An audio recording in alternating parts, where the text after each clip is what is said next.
Well, good afternoon, everyone. How are we? We've got a fun little group out today.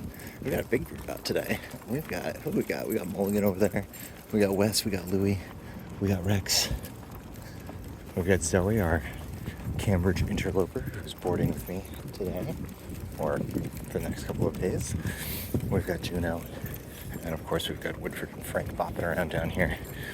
Frank is torn about whether or not he wants to be our leader or if he wants to try to pull to get to every perpendicular pole and tree and sign, anything possible to get to try to mark.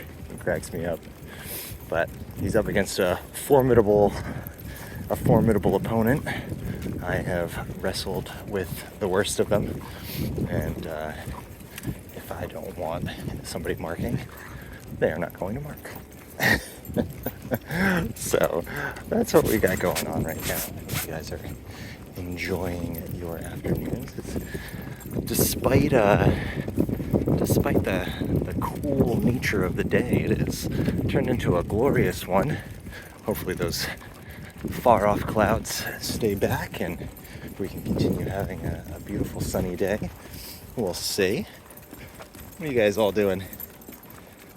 So it's hard sometimes. So I've got Rex and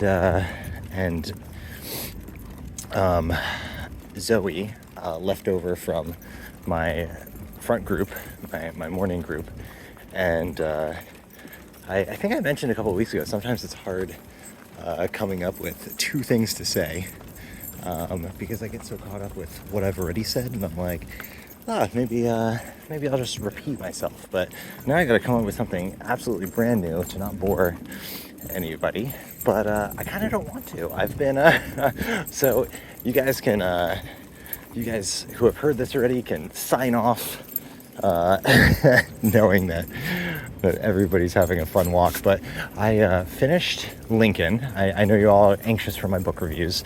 I finished Lincoln last week, and it was good, a little tiresome. Gore Vidal is brilliant for a reason, but I did find Lincoln tedious. I think I said so multiple times over the last couple of weeks as I listened to it with the dogs. And but I'm on to the Cider House Rules, something I've never read before. I've never seen the movie. I knew nothing about it going into it, and I guess a little spoiler: it's pretty heavy on the abortion right off the bat. It's absolutely beautifully written though, and I just got to the point where I heard the orphanage director and doctors and like lead doctor, he gave his like nightly benediction to the boys, and he said, "Good night, princes of Maine, ye kings of New England."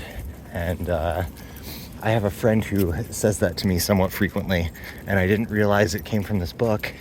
And now I gotta text him. I'd like literally just heard it before I started this video, and it's such a beautiful passage. It's the main kid who is an orphan and is just kind of like left at the orphanage for most of his life, and he's like 14 now, and you know, everybody else is much younger than him, and it's him just figuring out, like, growing up a little bit and figuring out what the orphanage does and that abortions take place there, and what are the mothers doing when they come to the orphanage. And it's man, it was an intense passage, but so beautifully rendered. So that's what we're doing right now. I hope you guys are enjoying your days, challenging yourselves in some way, some manner, some fashion. It's the only way to continue on, I suppose. Otherwise, we become stagnant and broken and boring. And I don't want to be any of those things. So we'll talk to you guys soon. Enjoy and have a great day. All right. Bye.